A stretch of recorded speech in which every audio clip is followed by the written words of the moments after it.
Boa noite a todos. Vamos iniciar a terceira sessão do Fica em Casa com o Futsal. Esta noite teremos a presença de Bruno Travassos, um professor da Universidade da Beira Interior, fisiologista da Seleção Nacional, que nos vai deixar com a sua apresentação. Deixo-vos agora com o professor Bruno Travassos.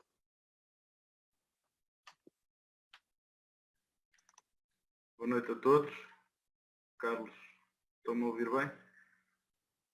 Sim, Bruno. Força. Boa noite a todos. Em primeiro lugar, gostaria de agradecer o convite realizado pelo Carlos e pelo Rui para participar nesta excelente iniciativa da Zona Técnica e desejar que todos estejam bem e, sobretudo, que fiquem em casa e se protejam no sentido de salvaguardar dos perigos que estamos a enfrentar. Portanto, este espaço é um espaço que é uma oportunidade para nós trocarmos ideias, trocarmos opiniões. Quando me convidaram fiquei muito agradado porque é sempre mais uma oportunidade para partilharmos as preocupações e para preocuparmos aquelas que são as nossas, ao fim e ao cabo, necessidades de tentar perceber e estudar melhor o jogo para ajudar o treinador a ter uma intervenção mais de acordo com aquilo que são as exigências do próprio jogo. E, portanto, hoje aquilo que vos trarei será uma apresentação sobre as tendências do jogo de futsal e, sobretudo, o que é que nos diz a investigação. O que é que nós podemos olhar para a investigação e como é que podemos transportar algum do conhecimento que temos gerado nos últimos anos e como é que isso pode ser útil para o treinador. Sem receitas, sem dogmas, mas, sobretudo, ajudando a cada um de vocês, crie a vossa ideia, crie a vossa própria identidade enquanto treinador e, sobretudo, faça com que essa identidade seja coerente e responda àquilo que são as próprias exigências do jogo de futsal da atualidade. Eu vou passar aqui a apresentação.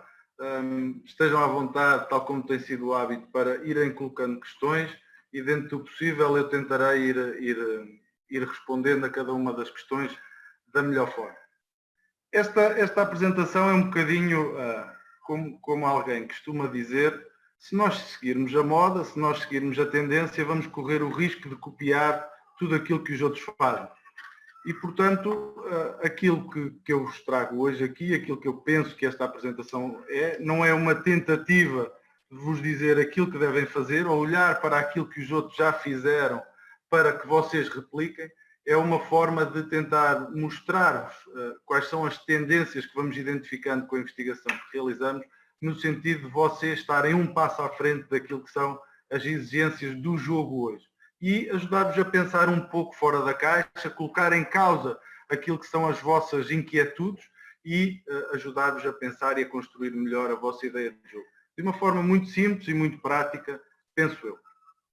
No entanto, antes de iniciar propriamente a apresentação, gostaria de fazer aqui uma ressalva, no sentido de dizer o seguinte.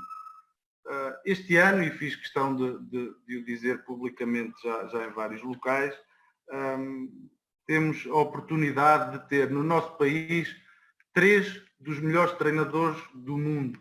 3 nos 5 melhores do mundo, no que diz respeito ao Jorge Brás como o melhor nas seleções nacionais, o Joel e o Nuno como o segundo e o quarto lugar.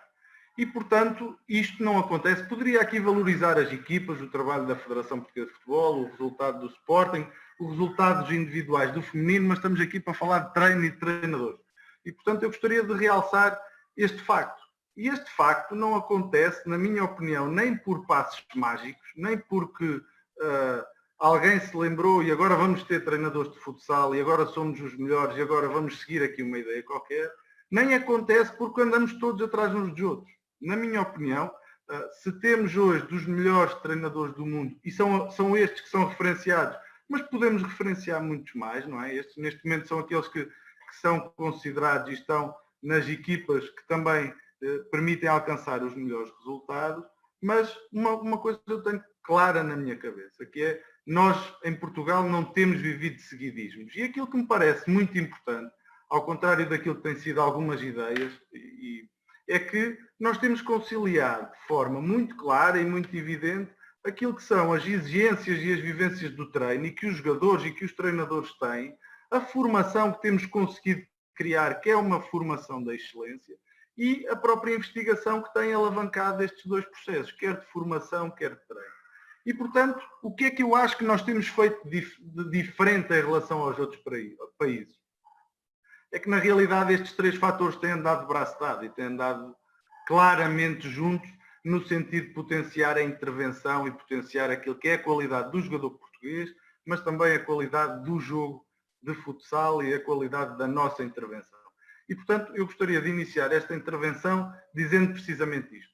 Nós estamos à frente e continuaremos à frente se continuarmos a realçar e a fortalecer este eixo que liga estes três fatores. Treino, vivências do treino e aquilo que os jogadores, os treinadores passam e vivenciam no dia-a-dia e aquilo que acrescentam e aquele conhecimento empírico que trazem para a formação e também para a investigação. Do mesmo modo, continuo a considerar que a formação que temos é fundamental e tem sido fundamental e que essa formação será tanto melhor quanto mais investigação nós tivermos de suporte a essa formação e à própria intervenção no treino. E, portanto, esta comunicação vem no sentido de realçar este processo. Bom, então, como é que vai ser esta apresentação? Eu vou seguir vários tópicos e vou colocando desafios, ao fim e ao cabo desafios numa lógica de questões para as quais nós realizamos algumas investigações e temos alguns resultados para vos apresentar. Alguns já publicados, outros ainda por publicar e muito recentes, e estamos ainda na fase de apresentação para publicação, mas não quis deixar de aproveitar esta oportunidade para vos trazer algumas destas ideias.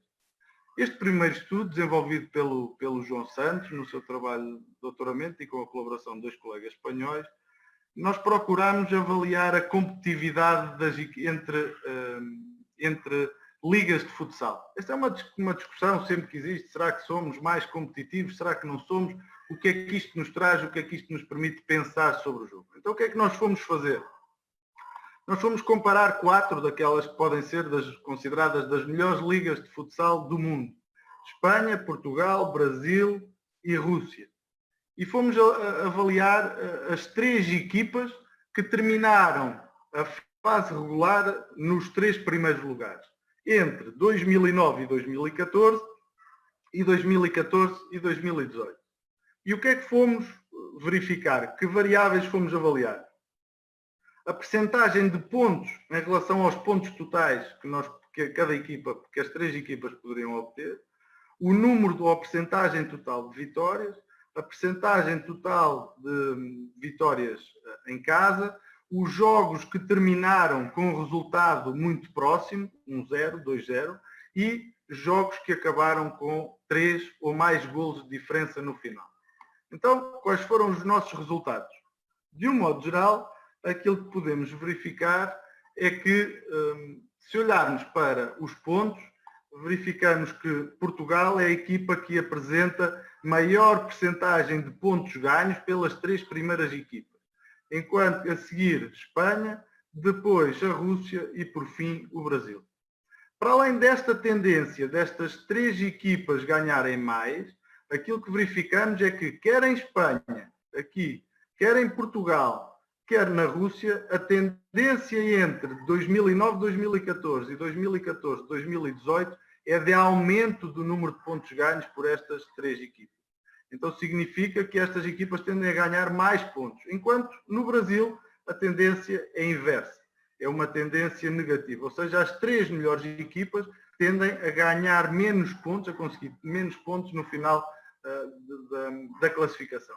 A mesma coisa acontece para a percentagem total de vitórias, mais ou menos na mesma sequência, o número total de vitórias em casa, com exceção de que em Portugal houve aqui exatamente o mesmo resultado nos primeiros e nos segundos 5 anos, e em Espanha houve uma diminuição dos primeiros 5 para os segundos 5 anos. Ou seja, significa que as equipas agora, as 3 primeiras, ganham menos em casa. Ao inverso, no Brasil, verificou-se precisamente o contrário. Houve uma tendência contrária. As equipas tendem a ganhar mais em casa. Em relação aos jogos por número próximo de golos, a tendência é mais ou menos semelhante, mas os jogos em Espanha tenderam a ser mais equilibrados, enquanto que em Portugal, Brasil e Rússia houve uma tendência de diminuição de jogos equilibrados e, consequentemente, um aumento de jogos desequilibrados. Então isto significa o quê? Resumindo e baralhando, significa que se nós quisermos ranquear o balanço competitivo das 3 melhores equipas de cada um dos campeonatos, verificamos que o campeonato mais competitivo é o campeonato brasileiro, seguido do campeonato russo, depois o campeonato espanhol e, por fim, o campeonato português. Então, que implicações é que este processo tem para o treino e para a nossa intervenção e o que é que isto nos deve fazer pensar para o futuro? Então, de uma forma muito clara, aquilo que temos que perceber é que competitividade só por si não significa qualidade. No entanto, significa que há jogos mais equilibrados e que as equipas conseguem, ou para ganhar, têm que lutar mais entre si e dividir mais pontos entre si. Também podemos dizer que, ou podemos refletir, que competitividade coletiva, será que a competitividade coletiva e a competitividade individual aumentam ou variam na mesma proporção? Como é que isto está a contribuir para a formação dos nossos jogadores e que implicações é que isto tem para o nosso processo formativo e para o nosso processo de formação da élite? E, ao fim e ao cabo, o que é que temos que pensar? Como é que podemos potenciar a competitividade e o que é que ganhamos com a competitividade, não é? Ao fim e ao cabo, aquilo que a literatura nos diz é que se tivermos equipas a competir mais competitivas entre si, vamos ter mais audiência e o aspecto financeiro associado a essa maior audiência, porque o nosso produto é melhor e de mais qualidade, vai tender a aumentar. Por outro lado, como é que vamos potenciar esta competitividade? De quem é que depende esta competitividade? É lógico que depende, na minha opinião, da organização e da capacidade que os clubes têm para criar equipas mais competitivas, para se organizarem cada vez melhor e para terem cada vez maior capacidade para alcançar equipas que consigam disputar os jogos da melhor forma. E, portanto, esta é apenas uma curiosidade que eu gostaria de deixar neste início e para nos fazer pensar, ao fim e ao cabo, o que é que nós queremos. Estamos numa altura em que provavelmente vai haver discussão de quadros competitivos, vai haver discussão de quando é que começamos campeonatos ou não, e, portanto, são sempre dados que nos ajudam a refletir e a pensar sobre o futuro. Bruno, tenho aqui uma pergunta. Desculpa, João. Sim. Do Diogo Damião, que te questiona se essa comparação fosse feita com equipas do meio da tabela, como é que seria? Aqui não sabemos, eu não sei como é que seria em termos do meio da tabela. Aquilo que eu sei e aquilo que nós temos que perceber é nós podemos olhar para isto em diferentes níveis. Aquilo que nós consideramos é para o campeão e para avaliar a competitividade dentro daquela liga, nós temos que olhar para o campeão ou para os 3 primeiros classificados. Se olharmos cá para baixo, não sei, não tenho dados sobre isso, teríamos que fazer um estudo. Mas aquilo que me interessa é cá em cima. Os que ganham precisam de quê para ganhar? Porque o que eu quero é aproximar todas as equipas às melhores equipas. E esse deve ser o objetivo sempre de uma liga. João. Bruno, só aqui uma curiosidade, boa noite a todos também. Será que está relacionado muito com a questão do futsal brasileiro ter equipas com uma característica muito individual, com o jogo muito individualizado, muito em duelo de 1 contra 1? Não sei. Esses agora são as especulações que nós podemos fazer em cima disto, não é? Estes são os dados crus, ao fim e ao cabo. Aquilo que nós sabemos é que as equipas no Brasil, para se sagrarem campeãs, ganham menos jogos, ou seja, ganham e perdem um número de vezes mais próximo, ou perdem mais vezes. Se perdem mais vezes, significa que há jogos mais equilibrados. Se há jogos mais equilibrados, o que é que isso obriga em termos do jogo? E podemos especular em termos da forma de jogar. Com certeza que sim. Mas essa forma de jogar vai estar dependente da capacidade que as 3 melhores têm em relação às demais. Ou como é que as demais se aproximam das 3 melhores. E, portanto, essa é uma discussão que eu acho é interessante, mas eu não tenho neste momento resposta para ela. Estes são dados, ao fim e ao cabo, para pensar. Como tu puseste a competitividade coletiva / individual ou individual, por isso é que eu pus essa questão, porque é uma tendência do jogo. Exatamente. Será que, ao fim e ao cabo, existe alguma relação entre uma coisa e outra? Porque nós podemos pensar nisto em função daquilo que pretendemos para discute sempre se, por sermos mais competitivos, vamos formar melhores jogadores, por exemplo, para a seleção nacional, ou vamos conseguir ter melhores resultados em termos nacionais porque os nossos jogadores estão mais preparados, porque tiveram jogos mais competitivos, porque. Então, será que... Não sei. Essas são as respostas que eu não sei e que, ao fim e ao cabo, deixo para todos pensarem e nos questionarmos e tentarmos criar ideias e caminhos para as percorrermos. Bom, avançava então para uma lógica depois mais relacionada com a equipa e com a caracterização do jogo. Um segundo estudo também realizado pelo João Santos, procurámos avaliar o que é que caracteriza as equipas que vencem e procurámos avaliar as equipas que venceram no último campeonato da Europa da Eslovénia. E fomos comparar de forma muito simples equipas que saíram vitoriosas no final do jogo e equipas que saíram derrotadas. Para isso foram consideradas 12 equipas, 20 jogos, e fizemos uma análise estatística e a comparação do resultado dos jogos. Para esta análise estatística utilizámos os dados do Instat, que tem todas as estatísticas em relação a todas as seleções que participaram no torneio. Os resultados são muito claros, mas têm algumas curiosidades. Ao fim e ao cabo, o que eles nos dizem é que as equipas que ganham mais apresentaram maior percentagem de eficácia nas situações de estratégia, ou seja, nas situações de bolas paradas, cantos, foras, livres. Para além disso, foram as que marcaram mais golos. É um dado bastante óbvio. E, por final, revelaram também que a percentagem de eficácia de contra-ataque é também ele um dado muito relevante para determinar as equipas que vencem os jogos. E reparem, por cada situação eficaz de estratégia que uma equipa consegue, ela aumenta a probabilidade de vencer o jogo em 7,6%. Pode ser uma coisa muito pequena, mas ao fim e ao cabo é um dado muito importante. O que é que nós não encontramos nestes resultados? Nenhuma variável relacionada nem com posse de bola, nem com quantidade de jogo permitiu discriminar a vitória e a derrota. As variáveis que discriminam a vitória e a derrota são, sobretudo, variáveis relacionadas com a eficácia. O golo, a eficácia da estratégia, quantos golos é que eu faço com quantas bolas, quer na estratégia, quer no contra-ataque. Então, ao fim e ao cabo, em termos de implicações, aquilo que nós temos que pensar é que as melhores equipas são as equipas mais eficazes. São as equipas que com menos oportunidades marcam mais golos, ou com o mesmo número de oportunidades marcam mais golos em termos de estratégia e de contra-ataque. E depois o golo é determinante na vitória, não é? E muitas das vezes aquilo que nós temos que pensar é: será que estamos a treinar para o golo ou estamos a treinar para potenciar uma determinada organização e uma determinada forma de jogar e nos esquecemos que os jogos se ganham efetivamente com golos. Então, que implicações é que nós resultam daqui?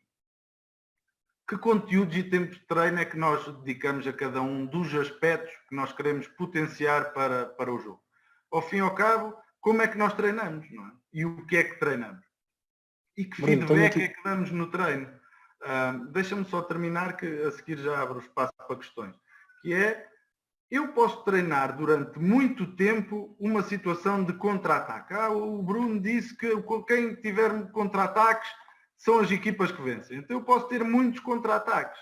Mas se eu não for eficaz nesse contra-ataque, ou se eu não for eficaz, porque as melhores equipas têm uma grande qualidade na estratégia, têm muitas opções em termos estratégicos, nos cantos, ouve-se isto muitas vezes. Mas se essa estratégia não for eficaz, de que vale eu ter muita quantidade se eu não consigo concretizar?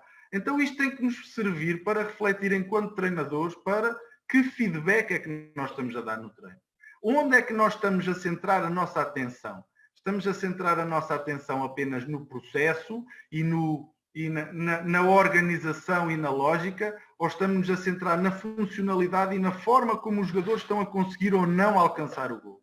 Porque o mais importante não é realizarmos 50 cantos e termos 20 opções de canto. O mais importante é, com um canto que tem uma ou duas opções, eu conseguir fazer golo sempre que vou à baliza. E, portanto, onde é que eu estou a dar o feedback? Será que eu estou a ajudar os meus jogadores a descobrirem as opções para finalizar ou não? E então essa parece-me ser a opção importante que nós temos que realçar e que temos que retirar deste trabalho. Carlos. Bruno, olha, tenho aqui uma pergunta do Rodrigo Paes Almeida. Ele questiona-te qual é que é a correlação que existe entre a diversidade de equipas que são campeãs nessas ligas e o que precisam para ser campeãs? Pontos, vitórias? Ainda estamos a falar do outro trabalho. Sim, porque ele pôs mais tarde a pergunta. Podes repetir como é que... Sim, espera aí, deixa-me voltar lá atrás. Qual é a correlação que existe entre a diversidade de equipas que são campeãs nessas ligas e o que precisam para ser campeãs? Pontos, vitórias, etc. Não sei, não tenho aqui o resultado do... Nós fizemos exatamente este mesmo trabalho para apenas a equipa que ganhou. Mas aquilo que nos parece muito claro é que a equipa que ganha, ou as 3 melhores classificadas, em cada uma delas, precisam de ganhar mais jogos, não é? Essa não é a questão, essa não foi a questão que nós estudámos. A questão que nós estudámos foi qual é que é o equilíbrio em termos de vitória e derrota. E, portanto, eu não tenho uma resposta para isso. E aquilo que nós podemos verificar é que existem diferenças entre cada uma das ligas e tendências diferentes. Aquilo que nos parece, aqui por estes dados, é que, por exemplo, em Portugal, a tendência que existe é que as equipas que ganham, a equipa que ganha, tem que ganhar efetivamente muitos jogos. Porque as 3 melhores equipas têm uma percentagem de pontos conquistada muito grande, uma percentagem de vitórias muito grande e uma percentagem de vitórias em casa muito grande. E, portanto, o primeiro e o segundo e o terceiro classificado, uma equipa que quer estar lá em cima, tem que, com certeza, ganhar a maior parte dos jogos. Não consigo dizer muito mais do que isso, a não ser que as diferentes ligas têm comportamentos diferentes. Neste caso, não sei, provavelmente não respondi ao Rodrigo, mas depois falaremos e esclarecerei com ele. Tenho aqui uma pergunta também do Catita, que sabes que ele gosta muito de estatísticas. Ele diz que no Mundial 2016, quem marcou o primeiro gol, 80%, ganharam no final do jogo. Vitória ao intervalo, 83% no fim do jogo. Sim, não tenho aqui os dados, mas temos alguns estudos com isso também. Andámos a explorar alguns dados com essa situação e o primeiro golo é realmente um dado interessante e que aumenta bastante a probabilidade da equipa sair vencedora do jogo. Só mais uma pergunta sobre este trabalho que fizeste aqui agora, que é do Cláudio Cardoso, que nesse estudo fizeram algum registro de qual das situações de jogo se obtiveram mais golos? Não. E a outra pergunta era... ele queria saber se era de ataque organizado, situações estratégicas, mas não fizeste. Não, aquilo que verificámos, não, esse não foi o nosso objetivo.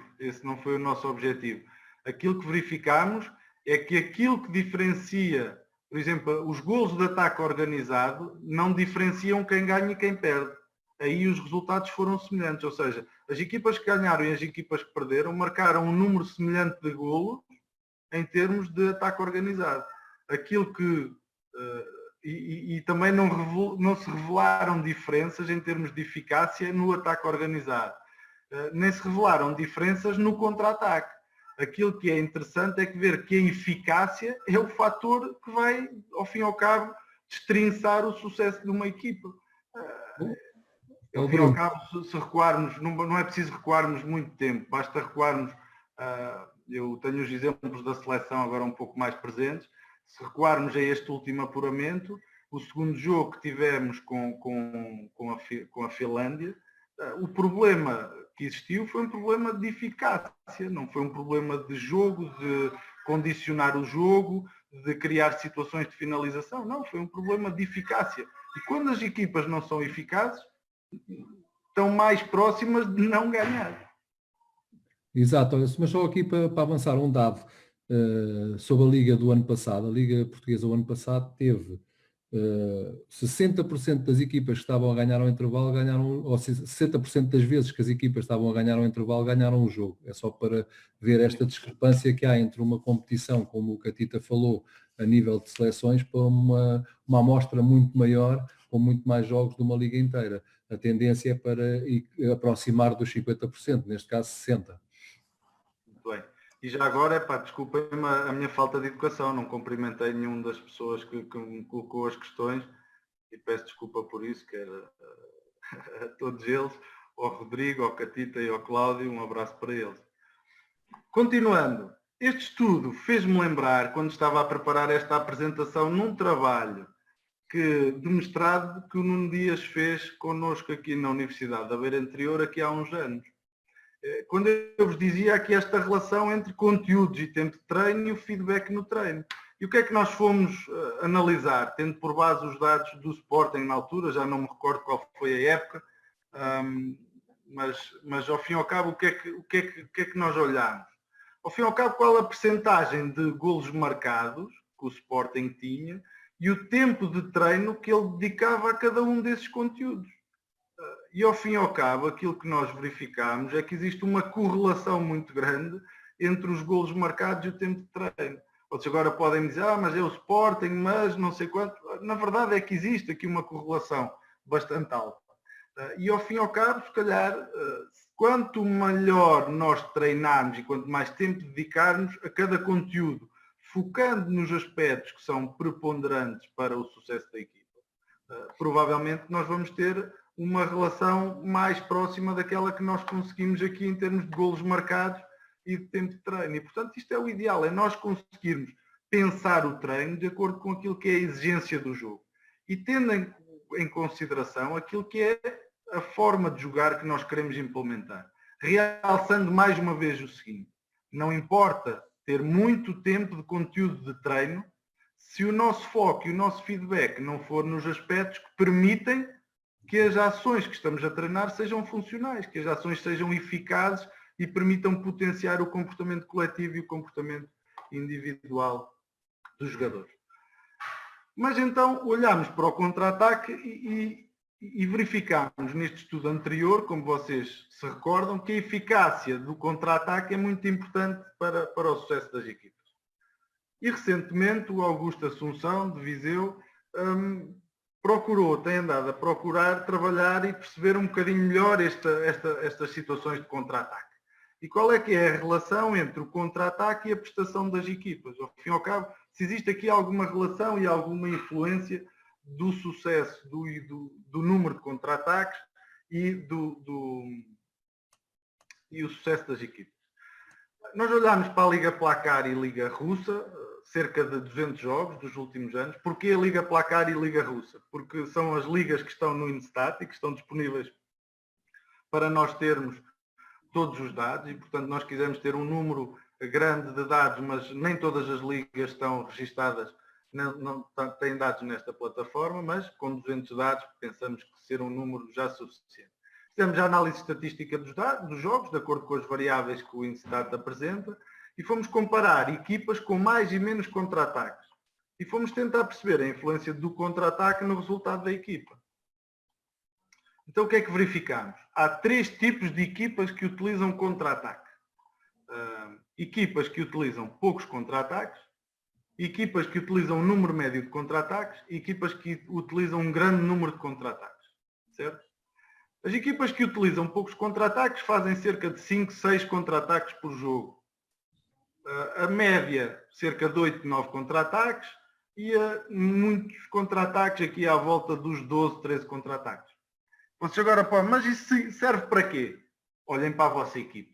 O que é que acontece na vossa equipa? Quais são os dados que ocorrem na vossa equipa? Que tipo de dados é que vocês têm? Vai ao encontro disto? Não vai? Faz sentido? Não faz sentido? E depois nós não ficámos satisfeitos com isto, porque ao fim e ao cabo nós queríamos perceber, pronto, está bem, estão os contra-ataques, mas o que é importante nos contra-ataques? E uma das coisas que nós dizemos sempre, de senso comum, é que há duas formas de jogar, ou de ataque organizado ou de contra-ataque. E normalmente diz-se que as melhores equipas jogam de ataque organizado e as piores equipas jogam de contra-ataque. E, portanto, este jogo é difícil, portanto, vamos defender e contra-atacar. O que é que nós verificamos?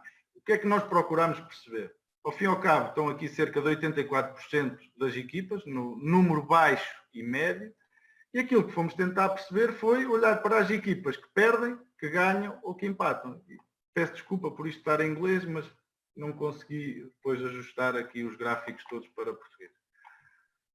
E a questão é, na vossa opinião, qual é que é a influência do contra-ataque no resultado final do jogo? Será que as equipas que perdem são as que têm mais contra-ataques? Será que as equipas que ganham são as que têm mais contra-ataques ou as que têm menos contra-ataques? Onde é que cada uma destas equipas encaixa no perder, no ganhar ou no empatar? Carlos, alguns palpites? Por enquanto ainda não. Por enquanto ainda não. Deixa lá ver se alguém... Pergunta aí ao João, pode ser que ele tenha alguma resposta. Não, eu só tenho aqui os dados de remates totais. Quantos é que foram em contra-ataque? Só sei esse dado. Foram em 14... Deixa-me só partilhar aqui. O Henrique Passos questiona-te se tu nessa estatística também contabilizas os golos de guarda-redes. Não percebi. O Henrique Passos questiona-te se tu na estatística dos golos também contabilizas os golos que são marcados por guarda-redes. Não percebi, desculpa. Se contabilizas na estatística os golos dos guarda-redes. Os golos dos guarda-redes. Quando é o guarda-redes a marcar o gol. Não sei responder. Mas neste trabalho se contabilizas quando é o guarda-redes a marcar. Para verificar. Todos os golos. Estão contabilizados todos os golos. Sim. Independentemente de quem seja a marcar, estão contabilizados todos os golos. Sim. Então, ao fim e ao cabo, quais são... João, tenho só aqui uma resposta, que é do Cláudio Cardoso, que diz que mais contra-ataques, mais vitórias, pensa ele. Mais contra-ataques... Paulo Almeida, poucos contra-ataques, acha que é a resposta. Ok. Então vamos cá ver. Isto não é uma resposta clara, não é? Mas ao fim e ao cabo aquilo que nós encontramos com estes dados foi o seguinte. As equipas que perdem são normalmente as equipas que têm poucos contra-ataques. O maior número de equipas são as que têm poucos contra-ataques. Um número médio de equipas com um número médio de contra-ataques e poucas equipas com muitos contra-ataques. As equipas que ganham, se vocês olharem para quem perde, para quem ganha e para quem empata, ao fim e ao cabo tem aqui um número médio. Um número médio em termos de quê? Poucos contra-ataques, um número mais ou menos, mas tem o maior número do número médio de contra-ataques. E o maior número de equipas que realizam muitos contra-ataques. O que é que eu quero dizer com isto? Quem ganha os jogos não são as equipas que jogam apenas de ataque organizado ou apenas de contra-ataque. As equipas que ganham são as equipas que conseguem jogar de ataque organizado e que conseguem preparar a sua defesa para ter uma boa capacidade de recuperação de posse de bola e de contra-ataque. Então isto significa, na minha opinião, vai desmontar um bocadinho aquela ideia de tenho mais contra-ataque ou tenho menos. Se eu ganho o jogo, é porque eu sou mais equilibrado em termos da capacidade que tenho para realizar quer ataque, quer defesa, porque o contra-ataque é consequência da minha ação defensiva. Então, ao fim e ao cabo, que implicações é que resultam daqui? No modo geral, acontecem 5 a 10 contra-ataques por jogo. Esta é a maior tendência de todos os dados que observamos. E o número de contra-ataques não caracteriza qualidade nem sucesso. Tal como vimos anteriormente, e os dados estão de acordo uns com os outros, o que caracteriza o sucesso é a percentagem de eficácia do contra-ataque. Mas podemos dizer o quê? Podemos dizer, e a questão é, será que o contra-ataque é uma estratégia de sucesso para vencer? Também é. Também é. E, portanto, o contra-ataque, se vocês repararem aqui, as equipas que ganham são as que têm maior número de equipas com mais contra-ataques. E, portanto, significa que estas equipas, para além do ataque organizado, também têm contra-ataques, ou também têm um número médio muito elevado de contra-ataques. Então, significa que, provavelmente, eles têm uma organização defensiva muito forte, e significa que são equilibrados, quer com bola, porque não permitem muitos contra-ataques contra si e conseguem ter a posse de bola, mas também conseguem contra-atacar em função daquilo que é a forma de jogar do adversário, ou seja, preparam bem a sua defesa também para jogar. Então o contra-ataque não é uma estratégia que só serve para os pequeninos vencerem, não é? O contra-ataque faz parte de uma dimensão mais global, mais coletiva, em que é apenas um momento do jogo que, se as equipas estiverem bem nesse mesmo momento, elas estão mais próximas também de ganhar. O que é que acrescentamos com os resultados do estudo anterior? Que não interessa apenas ter muitos ou ter poucos, interessa ter eficácia nesses mesmos contra-ataques para conseguirmos alcançar o sucesso. Bruno, tenho aqui uma pergunta. Bruno, tenho aqui uma pergunta do André Lima. Força. O André pergunta-te, a minha questão tem a ver com o grande dilema da finalização. Existe, logicamente, jogadores que finalizam melhor do que outros, e ele pergunta-te se um desses jogadores que marca golos quase todas as semanas, se passarem várias semanas sem marcar, devem treinar mais a finalização do que o fazem normalmente ou não. Se um jogador marca muitos golos e deixa de marcar golos, alguma coisa está a acontecer. Sabes que o André marcava muitos golos, por isso é que ele está a fazer esta pergunta. Então o André é a melhor pessoa para responder. E um abraço para o André que está lá do outro lado do mundo. O André é a melhor pessoa para responder, mas ao fim e ao cabo aquilo que temos que perceber, se um jogador marca muitos golos, e temos que desmistificar aqui um bocadinho esta ideia também. Pá, se o tipo deixou de marcar golos, o problema pode não ser o treino. E isto vai entroncar aqui um bocadinho naquilo que são algumas das minhas tarefas também enquanto fisiologista da seleção, que é o tipo pode estar bastante carregado em termos de fadiga e pode não estar a conseguir responder e a conseguir dar resposta às exigências do treino e do jogo e, portanto, tem uma uma diminuição no nível de rendimento. Pode estar com problemas de sono, de stress, de fadiga. Isto tem sido muito, muito interessante, esta análise que temos feito, este trabalho, que é nós conseguimos, através do cruzamento de variáveis tão simples como é que dormiste hoje, como é que está o teu nível de stress, quanto é que estás cansado, perceber ao fim e ao cabo como é que está a prestação do jogador. Não é a prestação, é a predisposição para. E se nós olharmos para essa predisposição e a seguir trabalharmos em cima dessa predisposição, se calhar é mais fácil do que dizer, pá, este tipo, estamos a marcar poucos golos, vamos lá treinar. Por outro lado,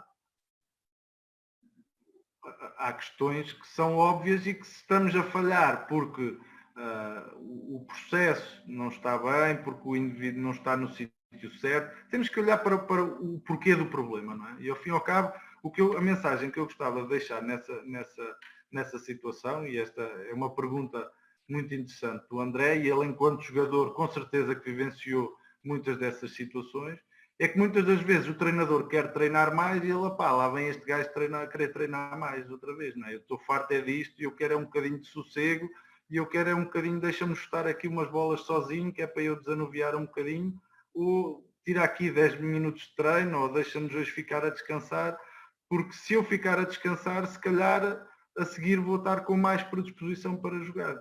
E nós treinadores, muitas das vezes temos, eu cometi muitas das vezes esse erro, eu queria era treinar, vamos para dentro do campo e vamos treinar, e nós sabemos que a resposta de cada um de nós não é assim.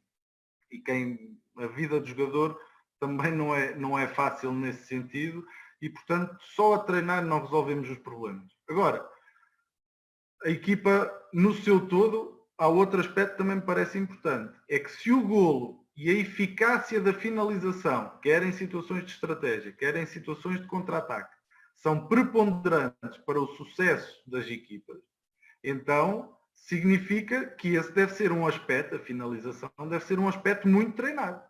Treinado quer de forma isolada, quer de forma contextualizada. E eu, e faço meia culpa em relação àquilo que era a minha própria intervenção como treinador, eu acho que nós muitas das vezes estamos tão preocupados com o processo, que nos esquecemos que para ganharmos temos que meter a bola lá dentro daqueles 2 postos e daquela barra, não é? E portanto, se falhamos muito também temos que treinar muito, não é? Agora, o mais importante do que treinar mais, temos que conseguir identificar qual é que é o problema que está por trás desse falhar mais, ao fim e ao cabo. Não sei se respondi ao André, acho que esta é uma questão muito interessante e que nos dava aqui para discutirmos com alguns dados, dava para discutirmos aqui um par de horas com certeza. Bruno, se me permites. uma questão, Diz. ou dar-te mais uma chega aí à situação. Lá na Escola Superior de Desporto de Rio Maior fizeram os alunos de terceiro ano um estudo aos golos da Taça da Liga. E o que resultou foi que 61, em 163 golos, 61 foram em ataque organizado e 31 em contra-ataque. Agora, o que faltaria para poder-se ter um número mais correto em relação ao que tu estás a fazer, era saber quantas vezes é que tiveram em contra-ataque e quantas vezes é que tiveram em ataque organizado, que é para sermos a eficácia. Mas já dá uma ideia que os golos são metade, ou um pouco mais de metade, ou 60% a 70% dos golos, são obtidos nessas duas situações e os restantes são em bolas paradas e situações de o interessante, e é muito, epá, eu durante muitos anos, enquanto treinador, eu próprio dizia, epá, eu não quero saber nada dos dados da estatística, pá, aquilo eu não consigo, eu olho para aquilo e é a mesma coisa que eu não percebo nada, o que é que eu vou tirar dali para o treino? E aquilo que nós temos que perceber é o que é que realmente temos que retirar dos dados e temos que saber fazer as perguntas certas. E muitas das vezes não importa ter muitos dados, importa-nos ter os dados certos. E com isto que eu vos estou a apresentar, a minha ideia é um bocadinho essa, é tentar ajudar-vos também a refinar que informações é que vocês podem ter. Se calhar não nos interessa saber apenas quantos gols foram marcados com ataque organizado. Mas se calhar interessa-nos perceber quantos ataques organizados é que nós precisamos de fazer para marcar um gol. E isto vai entroncar, e desculpem lá, eu não sei, Carlos, tinhas mais alguma questão? Sim, João, eu vou sim, tentar responder sim. à tua questão aqui a seguir. Bruno, tenho só uma questão, que é, estão aqui pessoal da formação e eles gostavam de saber que, a partir de que momento é que os treinadores da formação poderiam olhar para a estatística de modo a poder ajudar os seus atletas.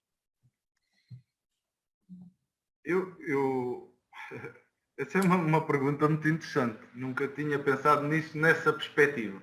Mas eu acho Deixa-me só dizer de quem é que fez. Foi um Manuel Grossa. Manuel, obrigado. Mas eu acho que podemos olhar desde sempre.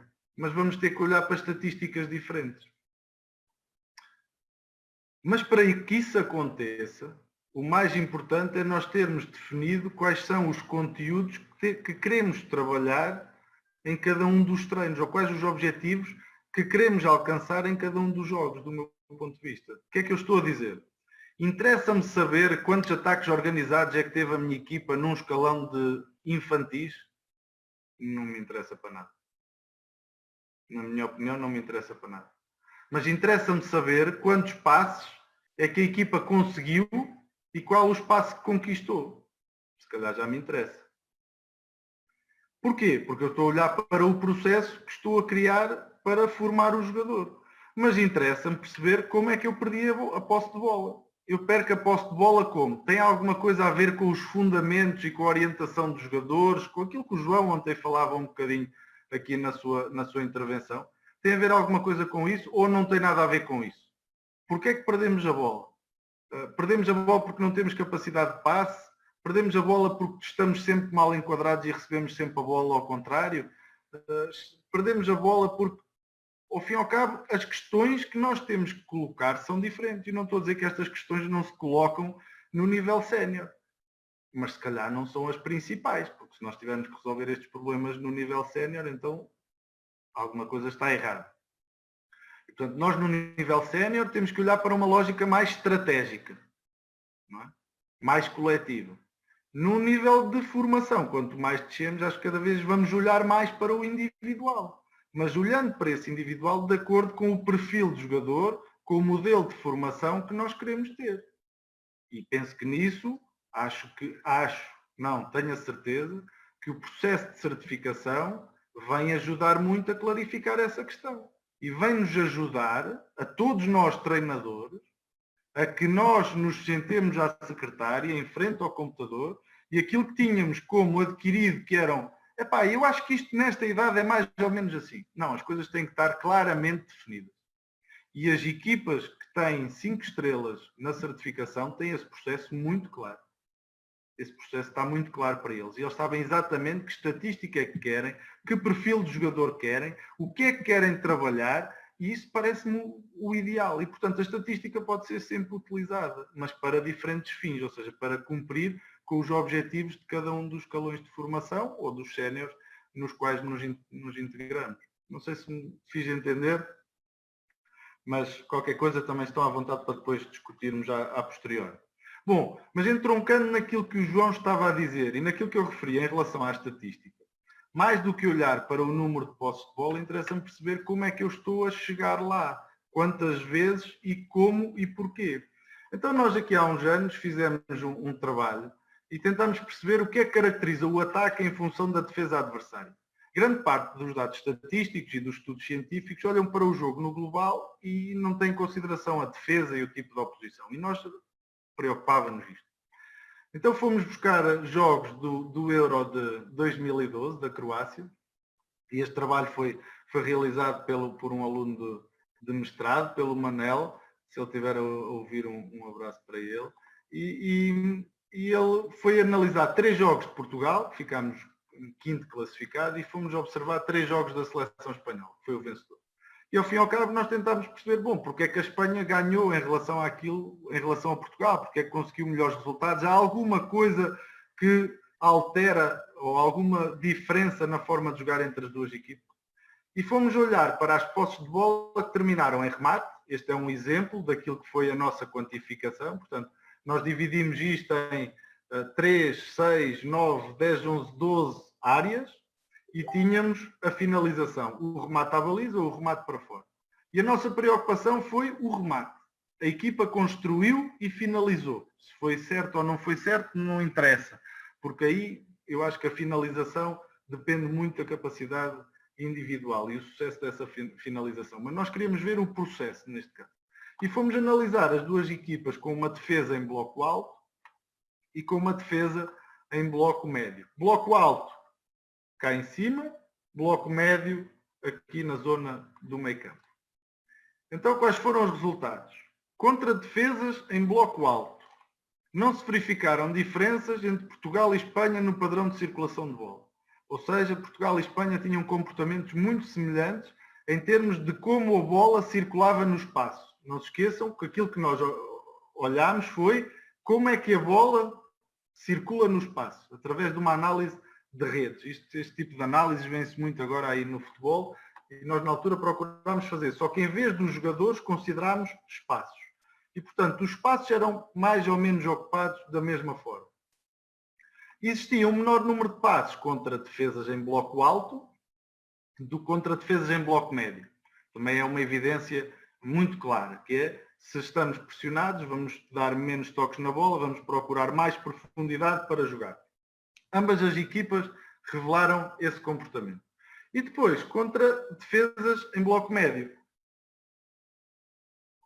E contra defesas em bloco médio, aquilo que verificámos foi que Portugal revelou grande variabilidade na circulação de bola entre os passos de jogo. Ou seja, a bola circulava entre diferentes passos de forma muito variável, com muita aleatoriedade, se quiserem dizer assim. A Espanha revelou maior exploração grupal, ou seja, a bola circulava muito entre zonas, entre 2 a 3 zonas consecutivas, procurando, através dessa exploração mais grupal, chamámos-lhe nós, explorar os passos para progressão, enquanto Portugal procurava mais variabilidade. O que é isto? Ao fim e ao cabo, se eu conseguir aqui anotar, se quiserem, riscando aqui um bocadinho, Portugal era muito aleatório na forma como a bola circulava, se quiserem. Pronto. Havia muita variabilidade. Não estou a dizer que era assim ou que era assado, havia variabilidade. E o comportamento da equipa espanhola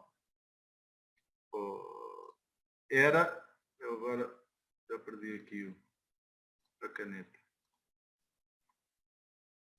Desenhar. Okay. Então, o que é que acontecia na equipa espanhola? É que aconteciam... Ainda não é este. Bom, não interessa. Estou aqui a...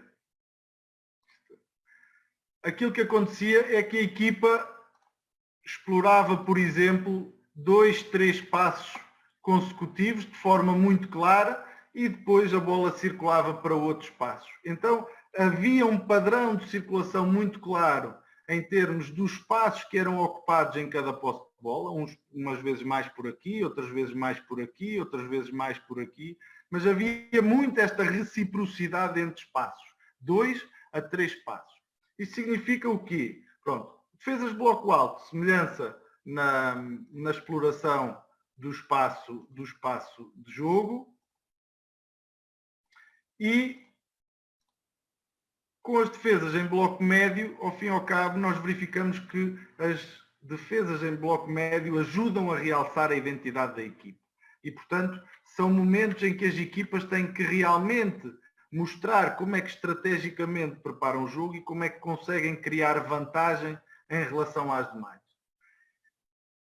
Sabendo que, e eu acho que se fosse hoje os resultados seriam completamente diferentes, porque acho que houve aqui uma evolução bastante significativa, sobretudo na forma como a equipa portuguesa hoje consegue jogar e consegue criar em relação ao adversário. As relações grupais parecem significar maior capacidade para gerar desequilíbrios no adversário.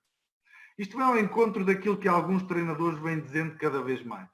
É que o jogo e a organização no ataque não é uma organização global a 4 jogadores, mas o jogo passa sobretudo a relações de 2, 3 jogadores para potenciar desequilíbrios coletivos.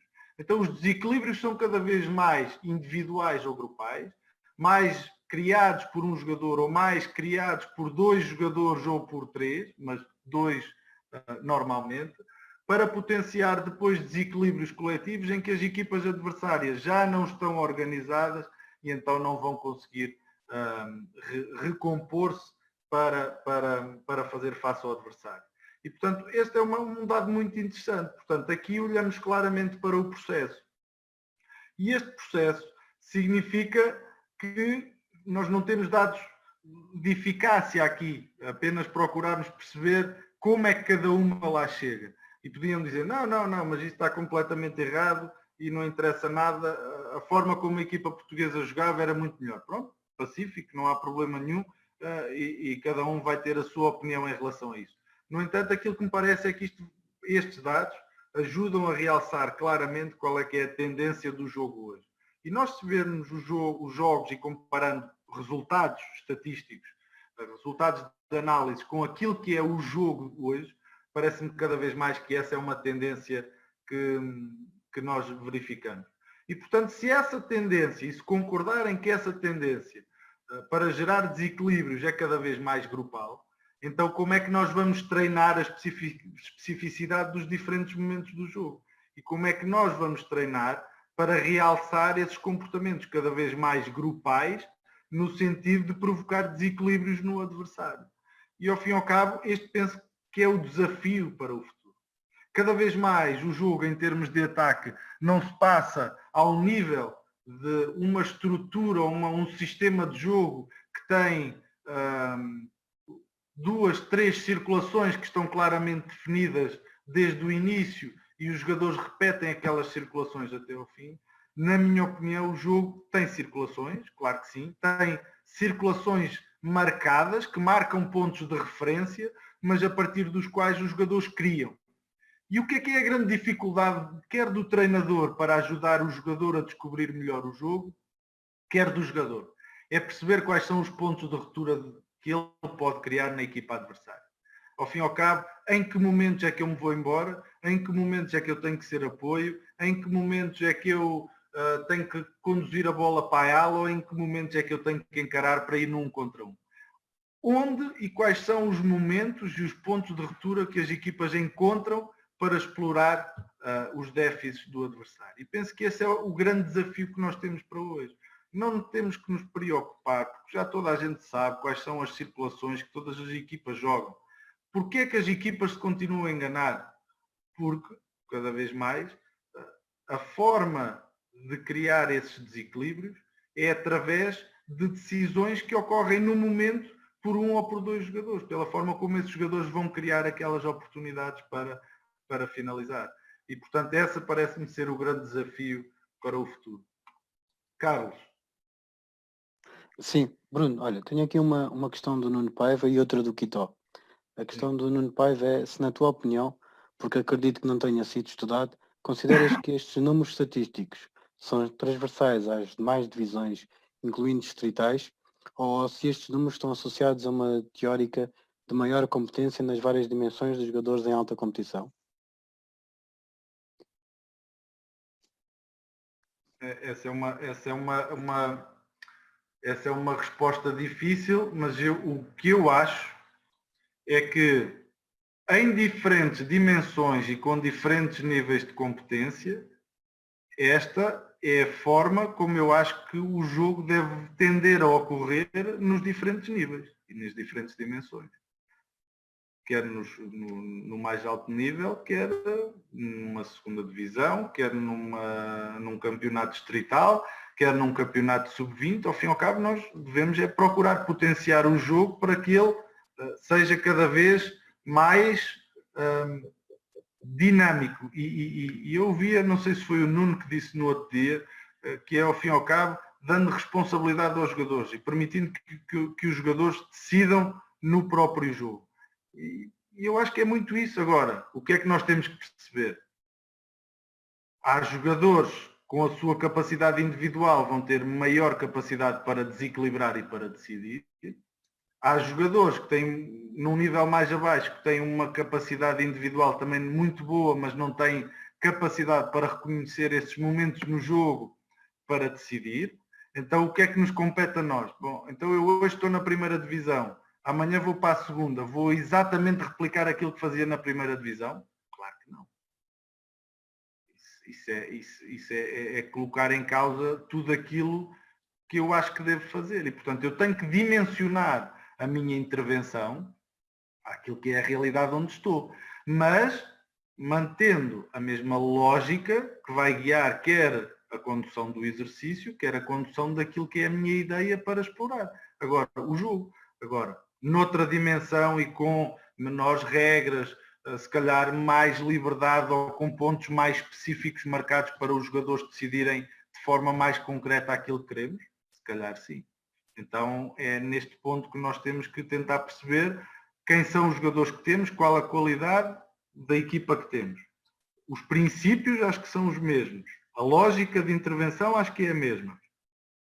Mas adequada à realidade na qual estamos a intervir. Não sei se respondi de forma concreta e objetiva, se não, pergunta novamente, peço desculpa. Bruno, tenho aqui mais uma pergunta. O Quitó está a perguntar se os comportamentos diversos a nível dessas várias equipas não podem influenciar esses dados, dado que se pode defender, por exemplo, em bloco alto com diversos comportamentos.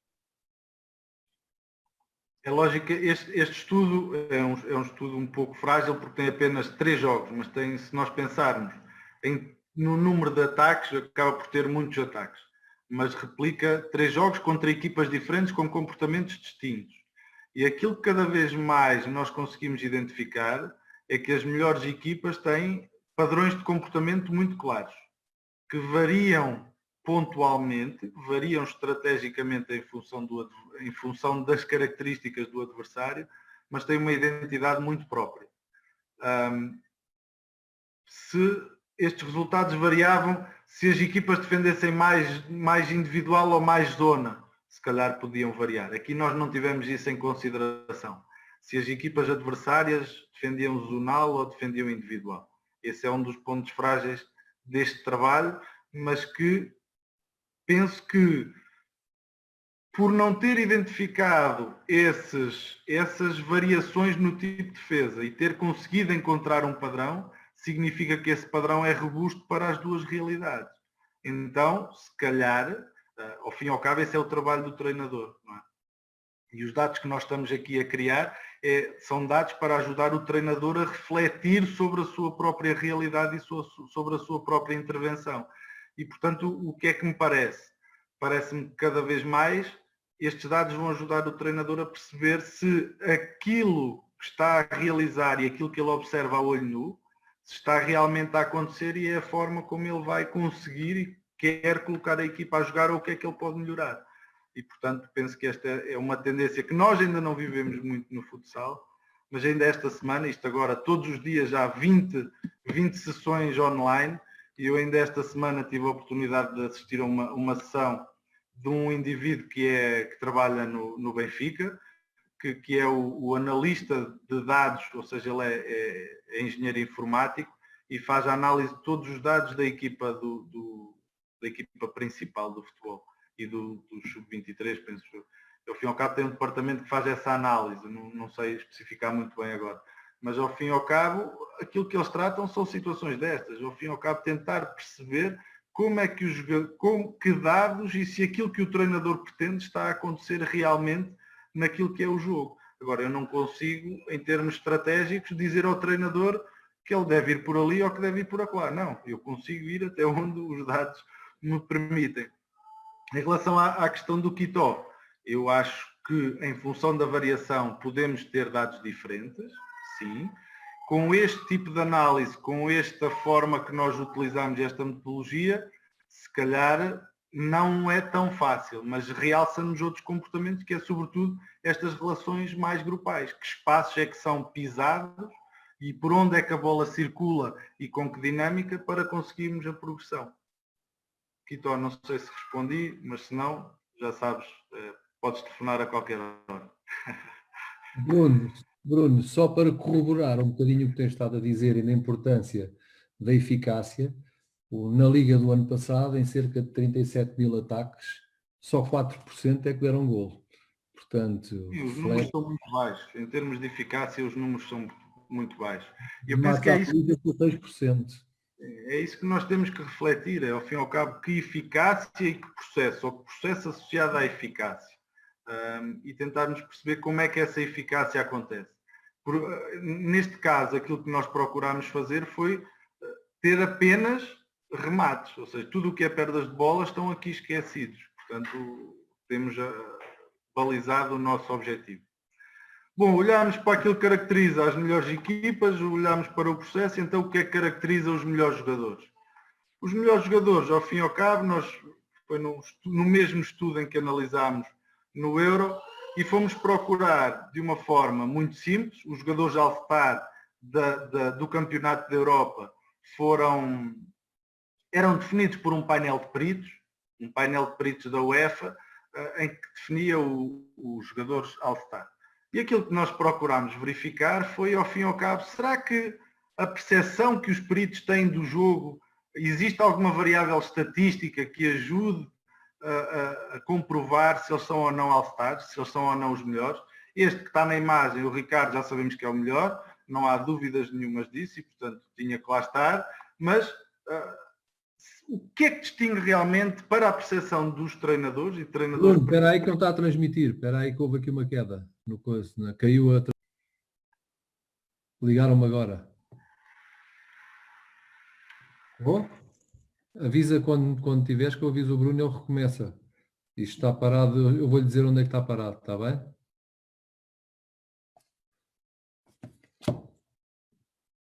Caiu a transmissão, Bruno. Já percebi.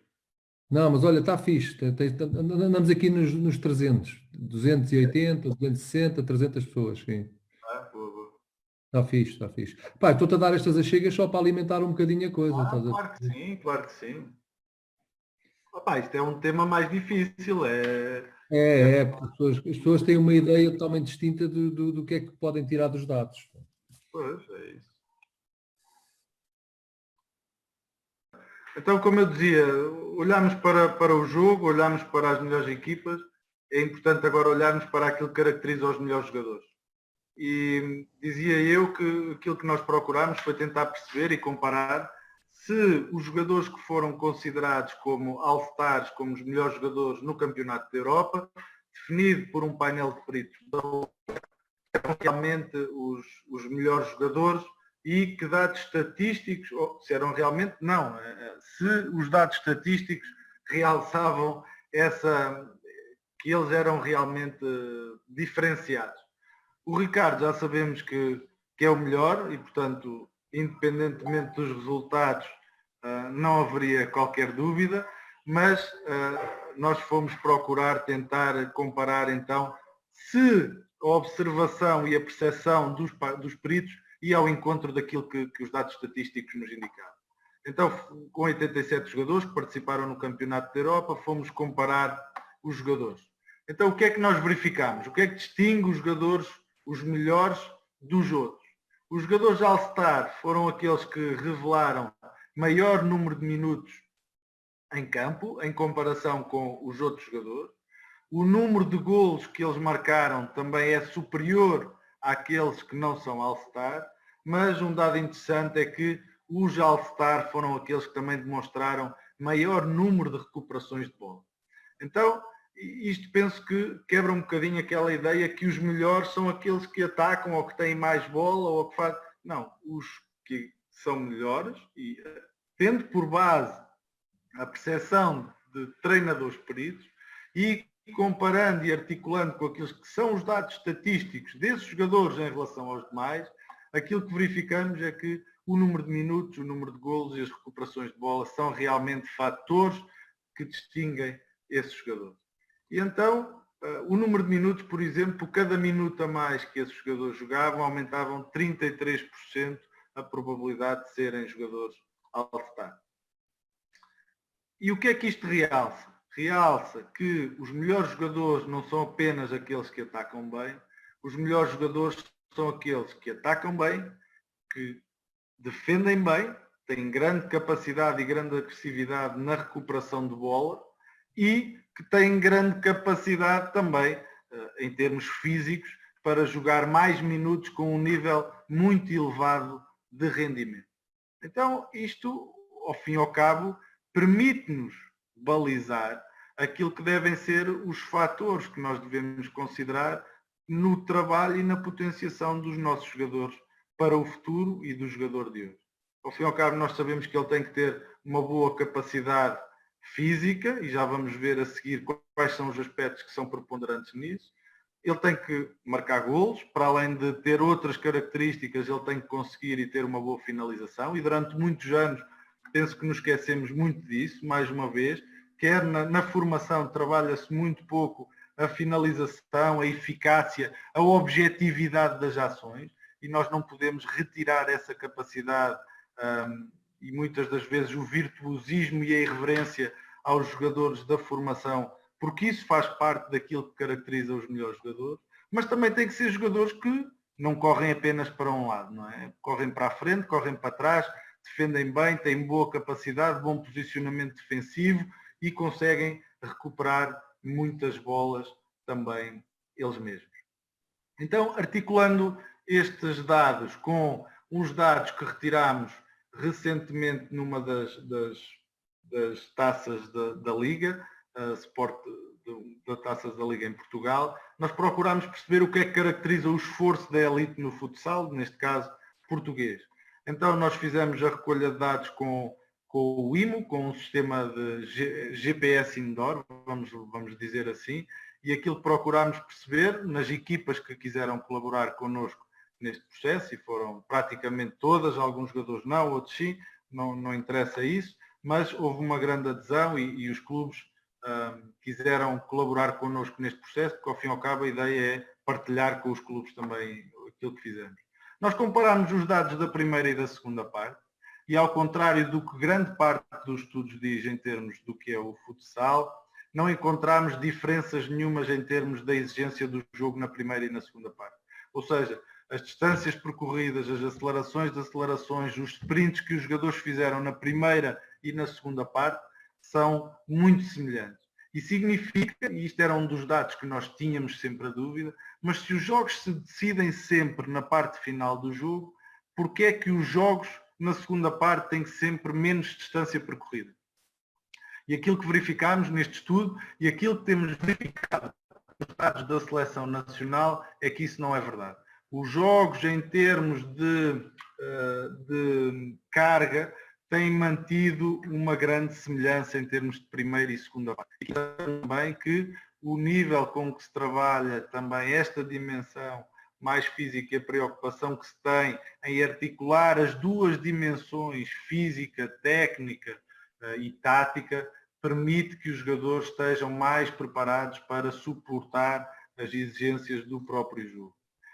Os dados que olhámos foi a distância total, ao fim e ao cabo, que distância é que os jogadores percorriam, a distância alta intensidade e os sprints, ao fim e ao cabo, quantos sprints e que dimensão têm esses sprints, e acelerações e desacelerações, ações curtas e explosivas. Em termos de curiosidade, um jogador num jogo de futsal percorre cerca de 3,5 km a 4 km, não tem nada a ver com a exigência do esforço no futebol, em que eles percorrem cerca de 10, 12 km, e portanto nós temos que ter esta realidade bem clara, mas percorrem 230 metros por minuto, ou seja, a intensidade com que percorrem estas distâncias é uma intensidade elevada. Em termos de distância de alta intensidade e sprints, não é muito grande, ou seja, cerca de 700 metros de distância de alta intensidade, 12, 18 km, e sprints cerca de 150 metros, a mais de 18 km por hora. E a nossa velocidade máxima no futsal anda à volta dos 20, 21, no máximo dos máximos, e é muito difícil, 22 km por hora. Da mesma forma, no futebol, eles atingem velocidades de cerca de 25 km por hora, fruto das diferentes dimensões do campo que nós temos. E, portanto, este é um dado muito claro que eu queria deixar bem evidente. No futsal, fruto da exigência e dinâmica do jogo e fruto das dimensões do campo, os jogadores não conseguem alcançar velocidades máximas de topo. Os jogadores conseguem alcançar velocidades de cerca de 20,5, 21 km por hora e não conseguem ir além disso. Se vocês forem avaliar numa pista de 100 metros a velocidade máxima, com certeza que os jogadores terão mais. E, portanto, por minuto, cerca de 30 metros por minuto. Estes dados por minuto são, para mim, os dados mais interessantes, e este foi um trabalho que o João Nuno Ribeiro tem estado a trabalhar, e essa foi uma discussão que nós tínhamos, para onde é que olhamos, e cada vez mais temos a certeza que os metros por minuto são fundamentais. São fundamentais para reportarmos e são fundamentais para nós percebermos o treino. Aquilo que nos interessa é por minuto o que é que eu tenho que obrigar por minuto se quer trabalhar uma ou outra capacidade.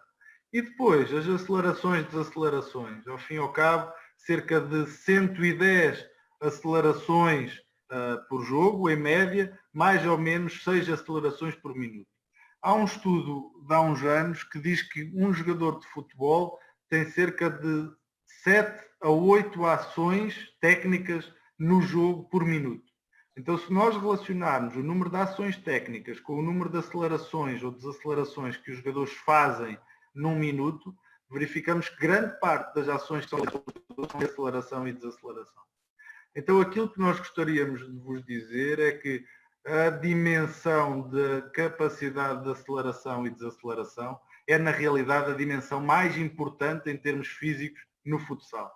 Não temos que ter jogadores sprinters, não temos que ter jogadores que trabalham muita resistência aeróbia, temos que ter jogadores explosivos, com ações curtas e com uma capacidade de realizar essas ações explosivas num curto espaço e num curto tempo, quer de aceleração, quer de desaceleração. E isto vai ao encontro daquilo que, ao fim e ao cabo, tem sido o trabalho que grande parte dos treinadores realiza nos clubes, com muitos jogos e a integração desses mesmos jogos reduzidos em campos cada vez maiores, em função da dimensão estratégica ou tática que estiverem a trabalhar. Mas, realço mais uma vez, capacidade fundamental dos jogadores e dos melhores jogadores, aceleração e desaceleração é preponderante, assim como a capacidade de sprint, mas sobretudo esta dimensão é a mais importante face aos resultados que temos observado. Em termos de implicações, e estou praticamente a terminar, o tempo é um fator determinante aqui em termos daquilo que é o jogo em si. Nós sabemos que se a primeira e a segunda parte não há diferenças, é porque cada vez mais também consideramos e achamos que os treinadores têm maior capacidade de gerir o tempo dos jogadores, mas, sobretudo, existe uma grande capacidade, uma maior capacidade de treino e de ajuste da dimensão das cargas do treino ao jogo. Ações ofensivas e defensivas são realizadas constantemente em acelerações e desacelerações. Este é um fator que me parece preponderante.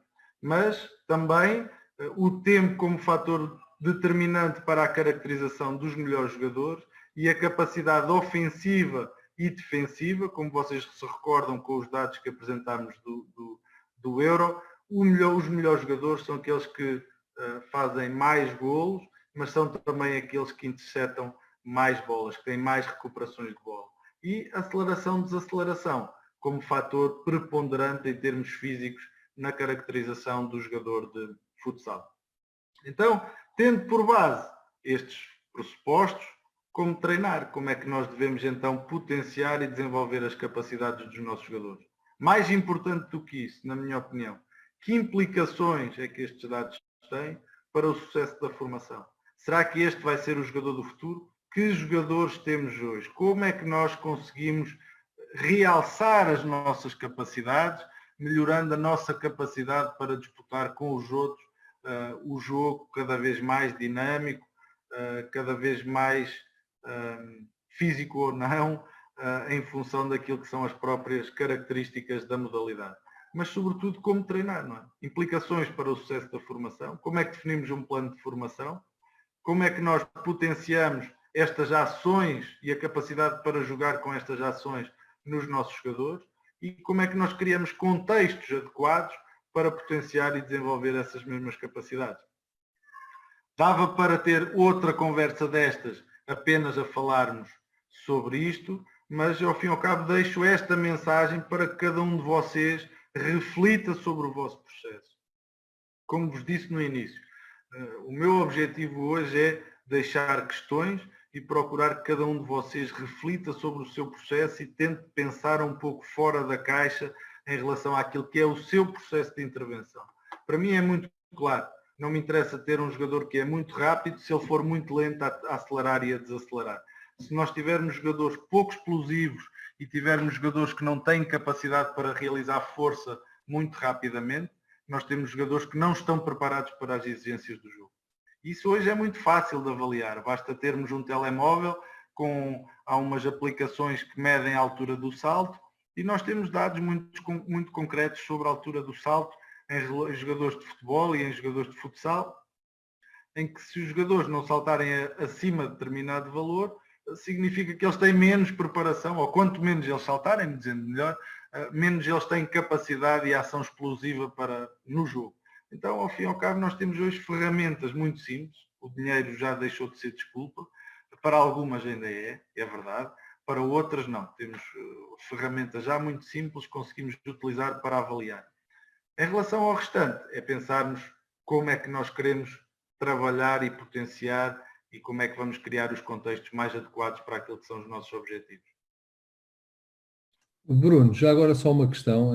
Então, será preponderante os treinadores terem a perfeita noção dos pontos, dos momentos críticos para o desenvolvimento de uma determinada capacidade motora no desenvolvimento dos seus atletas?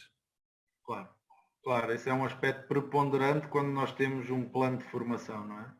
Se temos um modelo de formação, nós temos que ter claramente identificados quais são os momentos ou os momentos específicos para o desenvolvimento de determinadas capacidades condicionais e motor. E a mim faz muita confusão, ainda hoje, verificar que existem muitos clubes que não têm qualquer trabalho de força com os escalões de formação. E quando eu digo qualquer trabalho de força, não é preciso um ginásio e uma parafernália de coisas. Mas como falo do trabalho de força, falo do trabalho de velocidade, falo do trabalho de agilidade, falo do trabalho de coordenação. São todos esses aspectos fundamentais para aquilo que é o objetivo de cumprir com dar recursos e capacidades aos jogadores para jogarem melhor. Ainda no outro dia eu via também num destes seminários online alguém a falar de um clube sobre formação, no futebol também, em que dizia os jogadores com bola são fantásticos, mas eles têm imensas dificuldades para se equilibrar, para se deslocar de forma equilibrada, para fazer uma deslocação para a interseção de uma bola com diferentes pés, com lateralidade. Então, se isso são problemas, e se os melhores jogadores até são aqueles que também defendem bem, então esses são aspectos prioritários. Onde é que eu devo desenvolver a lateralidade? Onde é que eu devo desenvolver a agilidade? Onde é que eu devo desenvolver a força e a velocidade? Em que dimensões? E como é que eu o faço? E, portanto, cada vez mais, e por isso é que eu tenho isto aqui, que implicações para o sucesso de formação. Então temos que olhar para esse processo e para essa lógica de maturação, picos de desenvolvimento e idades ótimas para o desenvolvimento de cada uma das capacidades. Bruno, tenho aqui uma questão do Luís Almeida, Sim. que colocou que é, então queremos jogadores atletas ou atletas jogadores? Pois acho que temos muitos jogadores e muito poucos atletas. Qual a tua opinião? Eu já tive a opinião contrária. Não tenho problema nenhum a admiti-lo. Aquilo que eu acho cada vez mais é que um jogador de futsal tem que ser um atleta. Em primeira instância tem que ser um atleta. Agora, a sua preparação não é a mesma preparação do jogador de futebol, do jogador de ténis. Ele tem que ser um atleta, no geral, em termos gerais, até porque as suas lesões, o seu período de ciclo de vida enquanto jogador vão ser determinados por isso. E é uma coisa muito interessante, eu não sei se vocês têm reparado, e eu tenho reparado cada vez mais. À medida que os jogadores se vão aproximando do final da carreira, eles vão tendo cada vez mais preocupações com o seu atleticismo, se quiserem, com o serem mais atletas, com o preocuparem-se mais com o que comem, com o irem ao ginásio, com terem uma preparação de prevenção de lesões. Porquê? Porque eles estão a sentir cada vez mais que os seus recursos estão a ficar limitados. Então eles vão tentar perdurar esses recursos no tempo. Então porquê é que nós não fazemos isso ao contrário? Concordo com o Luís, penso que é essa a ideia do Luís, que é começarmos ao contrário. Então temos que ter um desenvolvimento integrado, equilibrado, focado no futsal, mas que permita potenciar os atletas que em primeira instância eles são.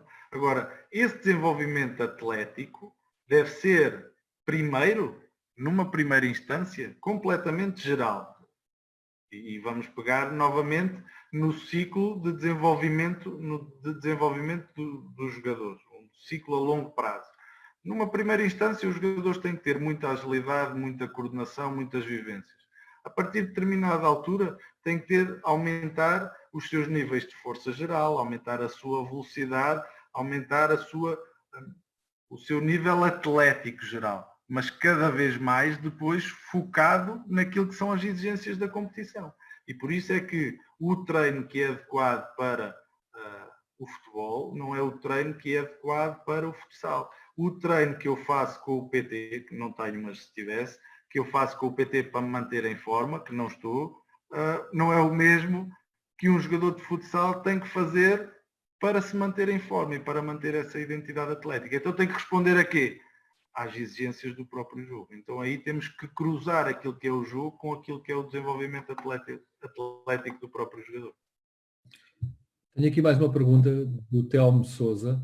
Ele diz que fez um trabalho no hóquei em patins a analisar os melhores jogadores e piores jogadores e que detectou gestos que fazem o jogador ser mais eficiente. E quando jogou futsal não se lembra de ver um trabalho idêntico. Ele está a questionar se não seria pertinente fazer um trabalho deste género. Claro que sim, eventualmente sim. É importante nós percebermos, em termos do gesto, o que é que diferencia. Ao fim e ao cabo, vai ao encontro daquilo que, mais uma vez, que ontem apresentaste e que tem sido apresentado em muitas formações pela equipa técnica nacional e pelos cursos de treinadores sobre os fundamentos do jogo. Ao fim e ao cabo, o que é que sustenta a qualidade da ação do jogo? São muitas vezes os fundamentos alicerçados nas ações técnicas que nos permitem ter depois uma melhor qualidade de ações em função dos contextos de jogo. Claro que sim, isso é todo pertinente. Agora uma questão minha. Parece-me a mim que foi preponderante, gostava de saber a tua opinião, e para estreitar a diferença que havia de há uns anos para cá com o Campeonato Espanhol e com o Campeonato Brasileiro, a diferença do treino complementar, ou o pouco treino complementar que nós temos cá em Portugal. Eu acho que foi importante, mas não vamos transformar isso no santo grau cada coisa, não é? Nem vamos transformar isso num bicho de 7 cabeças que agora anda toda a gente a discutir se há de ter ou não há de ter um preparador físico, ou há de ter ou não há de ter treino complementar. Vamos cá ver. Se eu tiver uma câmara de filmar, ontem era alguém perguntar, então e a câmara de filmar? Se eu tiver uma câmara de filmar é melhor do que se não tiver. Se eu tiver jogadores preparados melhores atleticamente, é melhor do que se não tiver. Se eu tiver um médico e um fisioterapeuta, que nenhum clube tem futsal neste país, a trabalhar diariamente com os jogadores, é melhor do que se não tiver. Se eu tiver um fisioterapeuta e um enfermeiro, é melhor do que se não tiver. Se eu tiver mais horas de treino, é melhor do que se tiver menos. E, portanto, aquilo que nós temos que perceber é que nós temos que perceber quais são os fatores de rendimento. E desde há muitos anos que nós sabemos que os fatores de rendimento são físicos, técnicos, psicológicos e táticos. Também pouca gente trabalha a dimensão psicológica e é fundamental trabalhar. O que é que aconteceu durante muitos anos em Portugal? Nós consideramos que através dos jogos reduzidos era possível replicar as exigências do jogo e, portanto, não era necessário qualquer treino de força ou físico complementar para melhorar a capacidade do jogador. Aquilo que se tem verificado e aquilo que a investigação e que as evidências nos têm demonstrado é que o treino, só através de jogos reduzidos, permite responder às exigências do jogo. Não há dúvidas. Não há dúvidas sobre isso. O que é que o treino não permite, através de jogos reduzidos? Não permite melhorar as capacidades físicas dos jogadores. Ou seja, não permite potenciar a sua capacidade de força, a sua capacidade de sprint ou a sua velocidade. Então, se nós conseguirmos melhorar, se o jogador tem esta capacidade, se conseguir melhorar, então melhor. Para além disso, o que é que parece melhorar? Parece melhorar em termos da prevenção de lesões, porque permite não sobrecarregar apenas os músculos agonistas, mas fazer um trabalho de músculos antagonistas, e por isso é que o desenvolvimento atlético tem que responder às exigências da modalidade, para potenciar uma relação agonista-antagonista que não provoque problemas, ou para fortalecer determinadas regiões, quer musculares, quer articulares, de forma a conseguir resistir à exigência da própria modalidade. E, portanto, nós temos que ver isto no todo, não é? Não agora, as modas, não, o que eu acho é que nós temos que olhar para as evidências e não entrar na moda de agora é importante ter isto, ter aquilo outro e ter não sei o quê. O que é importante? Nós temos que ter os nossos jogadores preparados. O que é que para o treinador é fundamental? E essa para mim é uma decisão do treinador. Como é que o treinador convence a direção a pagar mais uma pessoa, mais uma hora, mais um recurso, mais um não sei o quê, para preparar melhor os seus jogadores? Para isso tem que ter um plano. Não, agora precisamos todos de ir ao ginásio. Mas vão ao ginásio fazer o quê? O que é que vamos fazer ao ginásio? Se for só para ir ao ginásio, não vale a pena. Ficam aqui na conversa, na sala ao lado, metemos aqui umas bolas suíças e umas caixas para darem uns saltos, ou uns tapetes para fazerem umas flexões e uns abdominais, e está feito. Foi o que toda a gente sempre fez durante muitos anos. E, portanto, é preciso termos uma ideia e um plano muito concreto. E por isso é que eu vos queria deixar, no final, e vamos abrir o espaço para discussão, o que quiserem, que é, temos tendências, mas, sobretudo, o que é que vocês querem e o que é que vos diferencia, não é? E eu gostava de terminar como comecei. Se nós hoje temos dos melhores treinadores do mundo, e não temos só aqueles, eu acho que há mais, por favor, seguidismos não. receitas e seitas não são a melhor solução para isso. A outra questão é, passos mágicos também não existem e, portanto, é necessário muito trabalho e é fundamental que os treinadores sejam estudiosos e invistam o seu tempo não apenas no treino, mas no antes e no depois e na preparação para. Porque só assim é que nós conseguimos refletir sobre a nossa intervenção. E só assim é que nós conseguimos convencer, por exemplo, um presidente que precisamos de um preparador físico, precisamos de mais horas de pavilhão, precisamos de mais bolas, precisamos de mais o que quer que seja. E, portanto, penso que isto é que tem que ficar claro, porque senão nós vamos querer encaixar o cubo e a coisa não vai correr bem. Vamos encaixar as peças todas ao contrário, porque vamos seguir aquilo que os outros fizeram, porque não pensámos naquilo que exatamente queríamos fazer e, portanto, nós temos que perceber quais são as tendências, mas, sobretudo, a seguir o que é que nós queremos e o que é que nos diferencia e qual é o caminho que queremos seguir. Portanto, era muito isto que eu vos queria dizer e, se estiverem de acordo, eu abria espaço agora para podermos falar e vocês colocarem as questões todas para além das que já tivemos à vontade. Bruno, olha, o Paulo Luís questiona-te se tens algum estudo recente que dê dados sobre a capacidade de recuperação física dos atletas durante o jogo. Epá, esse é esse é interessante. Esse é um trabalho que eu tenho os dados para o fazer, mas ainda não tive tempo. Mas posso acrescentar um trabalho que o João Nuno Ribeiro está a desenvolver também e que tem por base os dados da seleção nestes dois momentos de apuramento. E nós estávamos muito curiosos sobre a discussão dos períodos congestionados.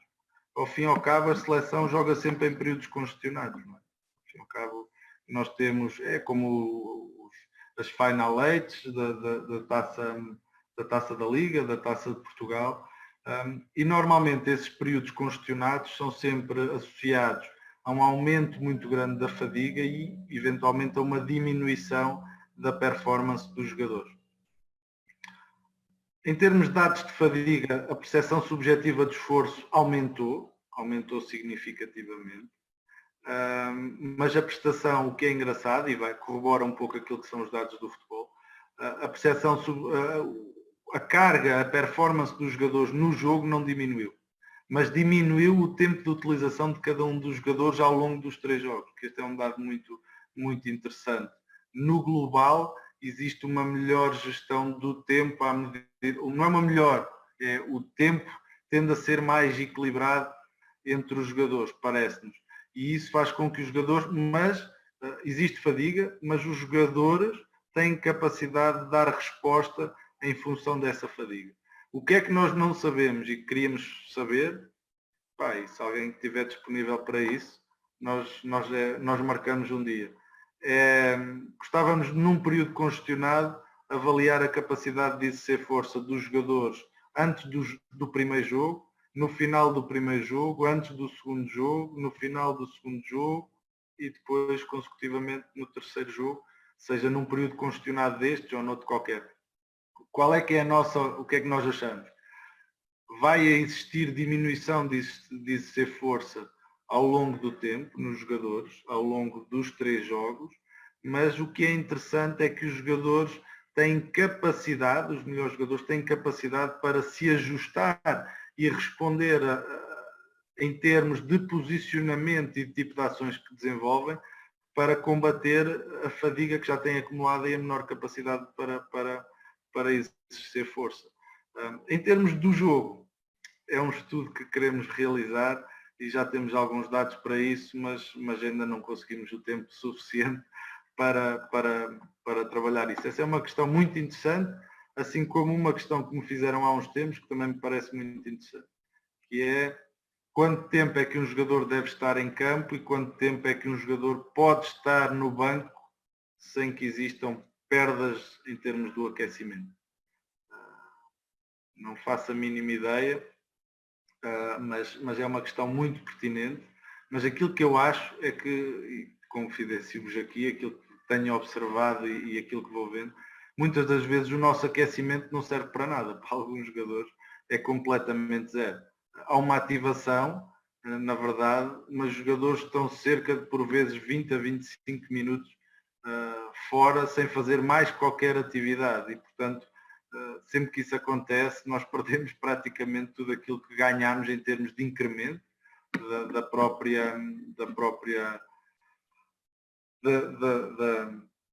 do aquecimento para a realização e para entrar no jogo com capacidade para isso. E houve um estudo muito interessante no futebol que vi no outro dia, em que a equipa fazia reaquecimentos quando vinha do intervalo, ou seja, tinha um protocolo de reaquecimento após vir do intervalo. No futebol já é muito comum, nós ainda não temos esse hábito.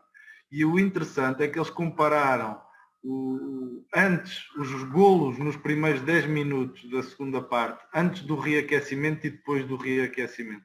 E o número de golos aumentou bastante após eles introduzirem o aquecimento. Se isto tem alguma relação linear e direta, não sabemos, mas que é um facto que é muito interessante.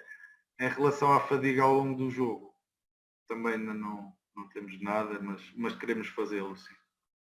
Bruno, o Catita tem aqui uma pergunta, que se achas que é decisivo pensar em fazer mais, mas se é imperativo pensar em fazer melhor e com mais qualidade.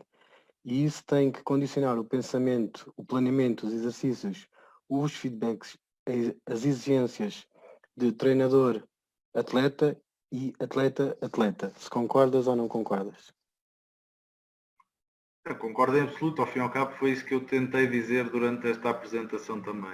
Não vale a pena, e os dados, aquilo que nos evidenciam, é que os aspectos relacionados com a eficácia, com a finalização, os aspectos relacionados com a capacidade de gerar desequilíbrios são os mais preponderantes, seja eles com diferentes ações, seja eles com contra-ataques, sejam eles com ataque organizado, diferentes formas. Depois há alguns destes aspectos que caracterizam as equipas que ganham e as equipas que perdem, mas o importante é que, e foi aquilo que eu tentei realçar logo desde o início, é que quando nós pensamos no treino, não devemos pensar na forma do treino. E isto é um processo de aprendizagem que nós, enquanto treinadores, vamos tendo. Quando começamos, e muitas das vezes cometemos o erro ao inverso, nós queremos é que aquilo corra direitinho como nós pensamos. E não estamos a olhar muitas das vezes, e queremos intervir tanto no treino, queremos corrigir tanto o treino, queremos fazer tanto, que por vezes perdemos aquilo que é essencial no treino, que é a informação e o momento em que nós não conseguimos criar a vantagem só por si. Está tudo certo e depois eu não consegui criar a vantagem. Ou está tudo errado e eu estou a criar a vantagem naquele momento. Então, onde é que eu devo focar a minha atenção? E temos que orientar. E a estratégia que eu cada vez mais tento utilizar é quando defino, e é uma estratégia que eu tenho seguido com os meus alunos aqui na UBI, no sentido de potenciar a intervenção deles, de os ajudar a refletir logo, e é muito difícil no início, que é qual é o exercício, qual é o objetivo, quais são os comportamentos que eu espero deste exercício, o que é que eu quero que aconteça. Então, se é isso que eu quero que aconteça, onde é que eu tenho que centrar o meu feedback? E eles dizem, mas eu agora é que sei o que é que vou dizer ao jogador.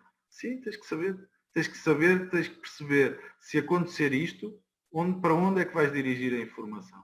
Se acontecer aquilo, para onde é que vais dirigir a informação? Se não acontecer nada daquilo que estás à espera, tens que mudar o exercício e tens que ajustar em função daquilo que pretendes. E, portanto, esse é um aspecto preponderante. Mais do que ter mais exercícios e de ter mais regras e de ter mais tudo, é para onde é que nós direcionamos e focamos a nossa atenção para corrigir os jogadores no sentido de os ajudar a explorar o jogo de cada vez de forma mais autónoma, integrada dentro daquilo que é a perspectiva que eles têm do próprio jogo e que nós queremos colocar em campo, como identidade coletiva. Deixa a última pergunta para o João. Bruno, tem aqui uma questão que foi levantada pelo Filipe Jardim, parece-me ser interessante. Ele diz que há um desligar da formação das capacidades coordenativas, devido ao pouco tempo que existe nos horários disponíveis dos pavilhões. quando só tem 2 horas semanais disponíveis e diz que é difícil de trabalhar, o que é que tu achas que pode ser uma estratégia para intervir nestas situações?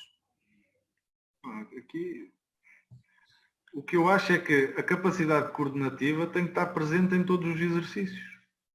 Seja para a organização, seja para ações individuais, seja para ações grupais, a 2, a 3. Depois depende do nível de formação que tivermos a falar. Se estivermos a falar de benjamins, de infantis é uma coisa, se estivermos a falar de iniciados é outra coisa. Mas o clube não tem nem petizes, nem traquinas, nem infantis, nem benjamins. Então é nos iniciados que temos que trabalhar esses comportamentos. Então o que temos que fazer, na minha opinião, é fazer com que o tempo nos permita trabalhar aquilo que nós queremos trabalhar. E depois partimos para outra discussão. O que é importante os jogadores ganharem se não tiverem essas capacidades coordenativas? Toda a gente já deu este exemplo e toda a gente conhece esta realidade.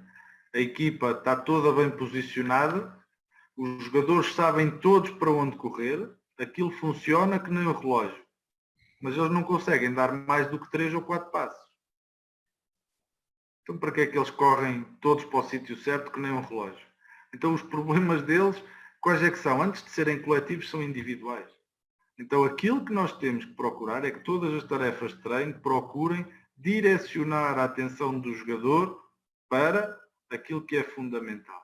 E o fundamental na idade de formação, nas etapas de formação, são melhorar as capacidades dos próprios jogadores. E, através disso, melhorar o conhecimento que eles têm do jogo.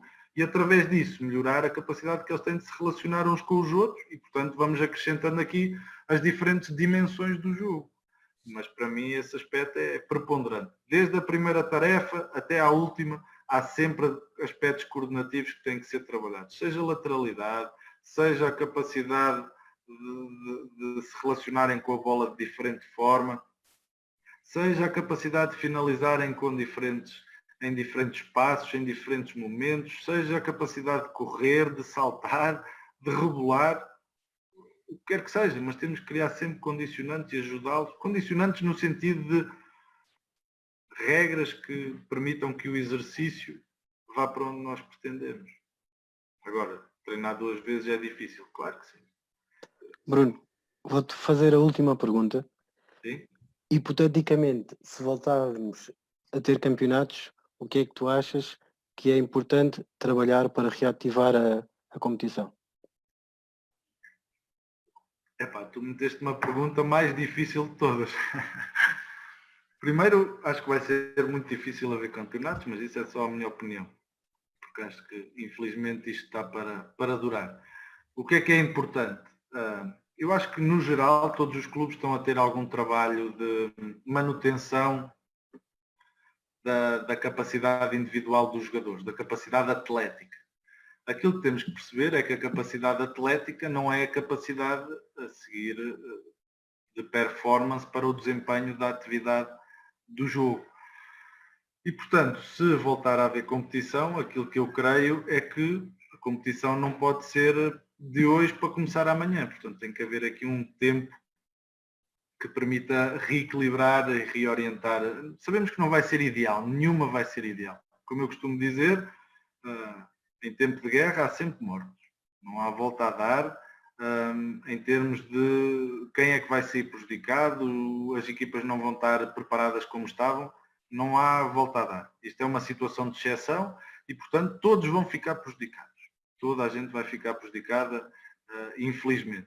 Aquilo que vai ter que acontecer é que as equipas vão ter que se reorganizar, se isso acontecer muito rapidamente, e vão ter que conseguir a melhor preparação no menor curto espaço de tempo.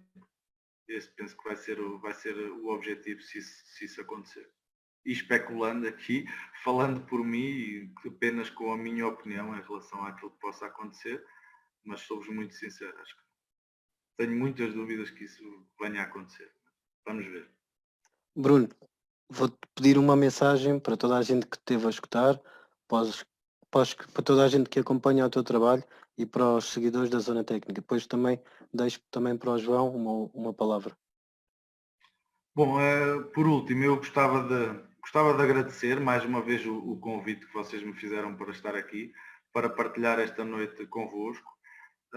Fiz um desafio a mim mesmo, sei que não é um tema fácil nem de falar nem de escutar, sei que é um tema que sai um pouco fora daquilo que são as preocupações de grande parte dos treinadores, que querem coisas mais concretas e mais objetivas, mas aquilo que eu acho é que para termos uma escola de treinadores de sucesso, que é essa a minha ambição, é que Portugal se afirme como uma escola de treinadores de futsal de sucesso, nós temos que ser exigentes com nós próprios. E temos que cada vez mais integrar diferentes conhecimentos, diferentes ideias, diferentes perspectivas para construir o nosso caminho. E, portanto, a ideia ou a mensagem que vos gostaria de deixar é: não se remetam à cópia e à utilização do eu sempre fiz assim. Se eu sempre fiz assim é porque fiz errado, não é? Então, todos os dias eu tenho que tentar perceber o que é que posso fazer de diferente e o que é que posso fazer melhor. Para quê? Sobretudo para focar a minha atenção naquilo que são os aspectos preponderantes e determinantes na performance do jogador e da minha equipa, ajudando a construir cada vez melhores tarefas e, sobretudo, num aspecto que é muito difícil, que é que o meu foco e que o meu feedback seja cada vez mais apropriado e direcionado para aquilo que são as reais necessidades do jogo e do momento. O momento é chave, o momento é determinante.